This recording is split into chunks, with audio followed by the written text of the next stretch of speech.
किस्मत वालों को मिलता है सच्चा प्यार। वंश न्यूयॉर्क अपने बिजनेस मीटिंग के लिए गया था और अब वहां का सारा काम खत्म करके बाद आज इंडिया लौटा था। वंश मुंबई एयरपोर्ट पर इंतजार कर रहा था अपने ड्राइवर का, क्योंकि उसके ड्राइवर ने बोला था कि वो एयरपोर्ट पिक करने के लिए आने वाला है। काफी टाइम हो गया था लेकिन वो नहीं आया और ना ही उसका कॉल लग रहा था। कुछ देर बाद वंश का फोन भी स्विच ऑफ हो गया क्योंकि चार्ज नहीं था। इंतजार करते करते बहुत टाइम हो गया था तो वंश ने सोचा कि वो टैक्सी से ही चला जाए। फिर वो अपना सारा सामान लेकर एयरपोर्ट से बाहर निकला और टैक्सी की राह देख रहा था कि कोई टैक्सी आए। तभी एक टैक्सी आते देख वंश उसे हाथ दिखाकर रोका देता है और जैसे ही बैठने गया तो एक लड़की दूसरे साइड से टैक्सी में बैठ गई।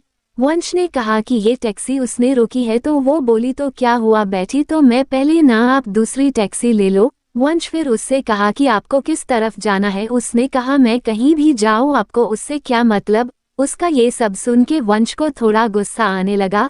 एक तो मैं कब से इंतजार कर रहा हूँ, ड्राइवर नहीं आया मेरा और ये इधर मुझसे बेहस कर रही है।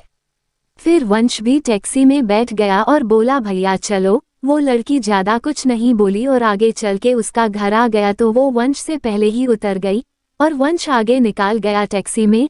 फिर जब वंश को प्यास लगा तो वो पानी पीने के लिए पीछे वाले सीट से पानी की बोतल लेने गया तो देखा उधर एक छोटा सा हंट पस था जिसमें एक पैन कार्ड, आधार कार्ड और एक छोटी सी डायरी थी। वो पस उस लड़की का था। वंश ने ड्राइवर को बोला कि देखो ये उस लड़की का पस इधर छूट गया है, तुम इससे पुलिस स्टेशन में जाके जमा कर देना। फिर वो ड्राइवर बोलने लगा कि नहीं साहब, मैं नहीं पढ़ना चाहता, ये पुलिस के चक्कर में वो 10 सवाल पूछते हैं, बार बार पुलिस स्टेशन बुलाते हैं। मैं टेहरा एक ड्राइवर, दिन भर गाड़ी चला के कुछ पैसे कमाता हूँ, अगर पुलिस स्टेशन के ही चक्कर काटते रह गया तो खाऊंगा क्या। साहब ये काम आप ही कर दो, आप पुलिस स्टेशन जाके जमा कर देना। फिर वंश ने सोचा ठीक है, मैं एक जिम्मेदार नागरिक होने के कारण ये तो कर ही सकता हूँ। और फिर वंश का घर आ गया। वंश ड्राइवर को उसका भाड़ा देकर उतर गया। वंश के घर में वंश के अलावा उसके मम्मी पापा रहते हैं। वंश उनसे मिला, उनका हाल चाल लिया और पूछा कि ड्राइवर आया क्यों नहीं एयरपोर्ट पर मुझे लेने। तो माँ ने बताया कि रास्ते में गाड़ी खराब हो गई तो उसने तुम्हें कॉल किया लेकिन तुम्हारा फोन ऑफ था, तो उसने घर पर कॉल करके बताया कि वो गाड़ी ठीक करवाने के लिए जा रहा है। वंश ने कहा ठीक है और अपने कमरे में चला गया आराम करने। जब वंश शाम को सोकर उठा तो अपना कमरा ठीक करने में जुट गया जो कि बहुत बिखरा हुआ था। तभी वंश को वो उस लड़की का पर्स दिखा जो उससे गाड़ी में मिला था। वंश ने उसे खोला तो उसमें डायरी थी, उसे निकाल के देखा, उसमें कुछ फोन नंबर लिखे हुए थे। उसमें एक नाम था नेहा। वंश ने उस नंबर पर कॉल किया और उससे बोला कि मुझे एक पर्स मिला है गाड़ी में जिसमें ये डायरी थी, उसमें तुम्हारा नाम है और एक पैन कार्ड और आधार कार्ड भी है। उसने पूछा कि आधार कार्ड पर नाम क्या है। वंश आधार कार्ड पर देखा और बोला आस्था। तो सामने से वो लड़की बोली हाँ ये मेरी दोस्त का पर्स है, वो मुझे बोली थी कि उसका पर्स कहीं खो गया है, मैं उसे बता देती हूँ और आपका नंबर भी दे देती हूँ, वो आपको कॉल कर लेगी। वंश ने कहा ठीक है। थोड़ी देर बाद एक नंबर से कॉल आता है। फोन उठाते ही सामने से एक लड़की बोलती है मेरा पर्स आपके पास है। वंश ने कहा आप कौन। तो वो बोली वही जिसका पर्स आपके पास है, जिसमें मेरा कुछ बहुत जरूरी सामान है। वंश ने कहा हाँ मेरे पास है, तुम उसे टैक्सी में भूल गई थी। वो बोली हाँ, कल आप मुझे दिल्ली कैफ में मिलकर उसे लौटा सकते हैं। मैंने कहा हाँ। वो थैंक यू बोलकर कॉल रख दी। अगले दिन वंश कैफे गया उसका पर्स लौटाने के लिए। वंश सही टाइम पर पहुंचा था लेकिन आस्था लेट थी। वंश रुका था उसके लिए। कुछ देर बाद वो आई। आज वो बिल्कुल अलग ही लग रही थी कल से। उसके लंबे घने बाल थे जो खुले हुए थे। उसने सफेद और नीले रंग का सलवार कुर्ता पहना था, कनों में सुंदर से झुमके भी थे। वंश उसे बस देखता ही रह गया। वो धीरे धीरे वंश की तरफ चली जा रही थी। वंश का ध्यान ही नहीं था, वो बस उसे देखे जा रहा था। फिर वो बोली हेलो, ध्यान कहाँ है आपका, मैं कुछ पूछ रही हूँ। तो वंश जल्दी से उठ गया और बोला हाँ आओ, मैं तुम्हारा ही वेट कर रहा था। वो बोली हाँ सॉरी मुझे थोड़ा लेट हो गया। वंश बोला कोई नहीं ठीक है। फिर वंश ने कहा कॉफी। वो बोली सॉरी अभी नहीं, मैं थोड़ी जल्दी में हूँ, आप मेरा पर्स दे दो, मुझे जाना है। वंश ने कहा हाँ दे दूंगा, थोड़ा बैठ के कुछ बात तो कर ही सकते हैं। वो बोली जरूर, लेकिन आज नहीं, फिर कभी। मैंने कहा ठीक है, लेकिन याद रखना अपनी बात, अगली बार साथ में बैठ के कॉफी पीना पड़ेगा, फिर मत कहना आज भी जल्दी में हूँ। वो बोली हाँ ठीक है, अब मेरा पर्स दे दो। वंश ने उसका पर्स दे दिया और बोला मैं तुम्हें कॉल कर सकता हूँ ना अगली बार मिलने के लिए। वो बोली हाँ, और चली गई। वंश कुछ देर वहां रुका और फिर ऑफिस चला गया। वंश पूरी रात के आस्था बारे में ही सोचता रहा। वंश उसे भूल ही नहीं पा रहा था। वंश को उसकी एक एक बात याद आ रही थी। अगले दिन वंश के कुछ दोस्त मिले और वो उसे बोलने लगे कि चल आज पार्टी करते हैं, बहुत दिन हो गए हैं हम दोस्तों ने साथ में पार्टी नहीं किया है। वंश ने कहा ठीक है, सब चल रहे हैं तो मैं भी चलता हूँ। फिर वो 5 दोस्त एक क्लब में गए। सब वहां बहुत नाचे साथ में, फिर थोड़ा ड्रिंक भी किया। तभी वंश की नज़र एक लड़की पर गई जो लगातार बहुत ड्रिंक कर रही थी। वंश ने ध्यान से देखा तो वो और कोई नहीं आस्था थी। आज वो बहुत ही अलग लग रही थी। कहाँ उस दिन जब वो वंश से मिली थी तो सलवार कुर्ते में आई थी और आज वो शॉर्ट स्कर्ट और टॉप में है और ड्रिंक कर रही है। वंश तो बिल्कुल ही चौंक गया उसे देखकर। वंश उसके पास जा ही रहा था उससे बात करने के लिए कि तब तक उसके दोस्त उसका हाथ पकड़ा कर डांस करने के लिए लेकर चला गया। वंश की नज़र आस्था पर ही थी, लेकिन थोड़ी ही देर में वो वहां से कहीं चली गई। फिर वंश ने उसे क्लब में इधर उधर ढूंढा, लेकिन वो नहीं मिली। घर जाकर वंश ने उसे कॉल किया, वो कॉल भी नहीं उठा रही थी। वंश उसे बहुत बार कॉल किया, लेकिन उसने वंश का एक भी कॉल का जवाब नहीं दिया। अगले दिन फिर वंश उसी टाइम पर क्लब गया ताकि अगर वो आज आई हो तो वो उधर ही उससे पूछ लेगा। वंश अंदर जाकर वेट कर रहा था, लेकिन वो नहीं आई आज। फिर वंश ने उसे कॉल किया। इस बार उसने कॉल उठाया। कॉल उठाते ही वंश उससे पूछा ने कहाँ हो तुम? वो बोली क्यों, क्या हुआ? मैंने उससे बोला कि कल मैंने तुम्हें क्लब में देखा था, तुम हद से ज्यादा ड्रिंक कर रही थी। क्या हुआ है? तुम्हें किसी बात की टेंशन है? वो बोली नहीं, और कॉल कट कर दी। वंश ने फिर उसे कॉल लगाया तो उसने कॉल नहीं उठाया। इस बार वंश वहां से घर चला गया। घर आकर उसने आस्था को मैसेज किया कि अगर तुम्हें किसी बात की टेंशन है तो मुझे बता सकती हो। उसका कोई रिप्लाई नहीं आया। 2-3 दिन हो चुके थे, अभी तक आस्था ने कुछ नहीं कहा था। वंश फिर आस्था को कॉल किया। उसने कॉल उठाया। वंश ने बड़े आराम से बोला कि तुमने कुछ रिप्लाई नहीं दिया मेरे मैसेज का। वो चुप ही थी। वंश ने फिर बोला ऐसे चुप नहीं रहो, कुछ बोलो, कुछ परेशानी हो तो बताओ, मैं तुम्हारी मदद कर सकता हूँ।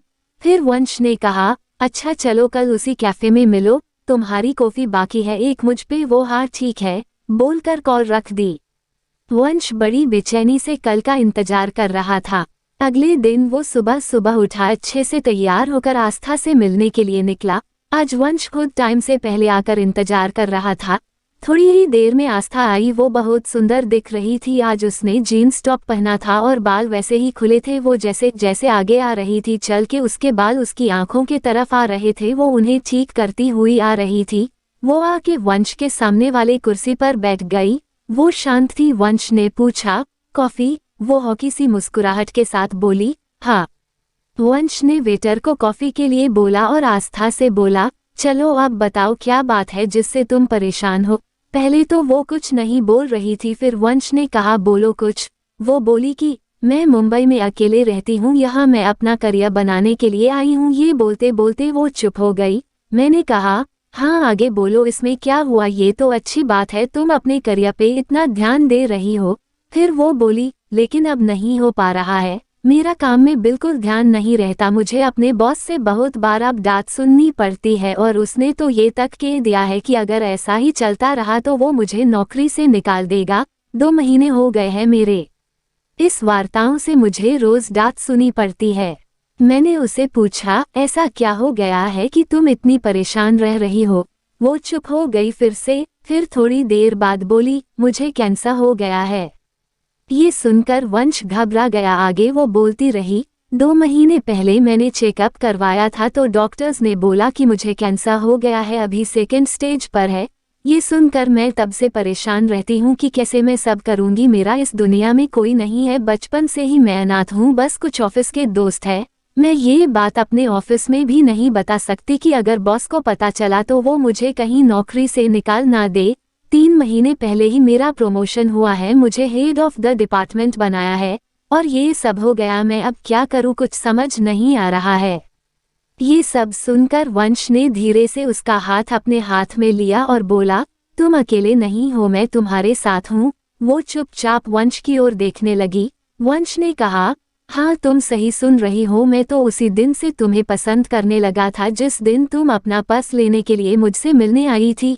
ये सुनकर उसने अपना हाथ पीछे कर लिया। वंश ने पूछा, क्या हुआ, हाथ क्यों हटा लिया तुमने? वो बोली, नहीं ये सब ठीक नहीं है, मेरी जिंदगी का ही भरोसा नहीं है और मैं तुम्हें मेरे वजह से कोई परेशानी नहीं दे सकती। वंश उसे प्यार से समझाया कि नहीं, तुम मुझे कोई परेशानी नहीं दे रही हो, मैं तुम्हारा ध्यान रखना चाहता हूँ, तुम्हें अपनी जिंदगी का हिस्सा बनाना चाहता हूँ, मैं हमेशा तुम्हारे साथ रहूंगा, कभी तुम्हें अकेला नहीं छोड़ूंगा। वो बोली, नहीं तुम समझो, कल को पता नहीं मैं रहूं या ना रहूं, तुम क्यों खुद को किसी की परेशानी में डाल रहे हो। वंश उसे बहुत समझाया लेकिन वो नहीं मानी और चली गई। वंश उसके पीछे गया, उसका हाथ पकड़ के रोका और उससे कहा, तुम्हें कभी भी किसी की जरूरत हो तो मैं हमेशा तुम्हारे साथ रहूंगा। और फिर आस्था चली गई। वंश उसे रोज उसका हाल पूछता था। वो डॉक्टर के पास चेकअप के लिए गई कि नहीं, टाइम पर सब दवाइयां ले रही है कि नहीं। उस दिन के बाद वंश ने कभी उसे अकेला नहीं महसूस होने दिया। वंश उसे रोज फोन करता था, उसका हाल पूछता था। 4 महीने हो चुके थे ऐसे बात करते करते। एक दिन शाम को फोन पर बात करते करते आस्था बेहोश हो गई। वंश उसे पुकारता रहा था लेकिन वो कुछ नहीं बोल रही थी। वंश तुरंत उसके घर जाने के लिए निकल गया। उधर पहुंचा तो देखा कि आस्था के घर पर कोई नहीं था। फिर उसके पड़ोसियों से पूछा तो पता चला वो उसे हॉस्पिटल लेकर गए हैं। मैं तुरंत हॉस्पिटल पहुंचा, इंक्वायरी डेस्क पर उसके बारे में पता किया और उसके रूम के तरफ गया। वह 2-3 लोग खड़े थे जो आस्था को हॉस्पिटल लेकर आए थे। वंश उनसे पूछा कि क्या हुआ आस्था को, तो वो बोले कि आस्था अपने घर में बेहोश होके गिर गई थी। वो तो उसके घर का दरवाजा थोड़ा खुला था तो एक बच्चे को बॉल खेलते खेलते उसके घर में चला गई, तो हमने जाकर देखा ये बेहोश पड़ी थी। आस्था अकेले रहती है ये, तो हम उससे हॉस्पिटल लेकर आए। तभी आईसीयू से एक डॉक्टर बाहर आए और बोले आस्था की हालत खराब है, हमें उसका ऑपरेशन करना पड़ेगा। वंश ने पूछा, ऑपरेशन के बाद आस्था बिल्कुल ठीक हो जाएगी ना? डॉक्टर ने कहा, अभी कुछ बोल नहीं सकते। वंश ने कहा, डॉक्टर आप ऑपरेशन की तैयारी कर लीजिए और पैसे की कोई फिक्र ना करें। ये सुनकर डॉक्टर चले गए। पूरे 5 घंटे बाद ऑपरेशन रूम से डॉक्टर बाहर आए। वंश जल्दी से डॉक्टर के पास गया और पूछा, आस्था कैसी है? डॉक्टर ने कहा, ऑपरेशन सक्सेसफुल हुआ, घबराने की बात नहीं है कुछ। वंश के जान में जान आई। उसने पूछा, क्या मैं आस्था से मिल सकता हूँ? डॉक्टर ने कहा, अभी नहीं, कुछ देर बाद। वंश ने कहा, ठीक है। फिर वंश बाद में आस्था से मिला। वो वंश को देखकर रोने लगी। वंश उसके पास बैठा था। उसने कहा कि बोला था ना मैंने, मैं हमेशा तुम्हारे साथ रहूंगा। ये सुनकर आस्था और रोने लगी। वंश उसे चुप कराया और कहा, अभी अभी तुम्हारा ऑपरेशन हुआ है, ऐसे में तुम्हें रोना नहीं चाहिए। हम दोनों बहुत देर तक एक दूसरे का हाथ पकड़ा कर बैठे थे। फिर वो दोनों घर आए। वंश उसका बहुत ध्यान रखता था। वंश ने आस्था के बारे में अपने घर वालों को बता दिया था, तो अब वो आस्था के साथ ही रहता था, उसका ध्यान रखता था। जब आस्था पूरी तरह से ठीक हो गई तब दोनों ने शादी कर ली और हमेशा के लिए दोनों एक साथ हो गए। तो दोस्तों, आपको कैसी लगी यह हॉट टचिंग लव स्टोरी? ऐसी और भी कहानी सुनाने के लिए प्लीज़ मेरे चैनल को सब्सक्राइब कीजिए। मेरी कहानी सबसे पहले सुनने के लिए बेल आइकन को ऑल पर रखिए। हर दिन एक नई कहानी। तब तक के लिए हर हर महादेव।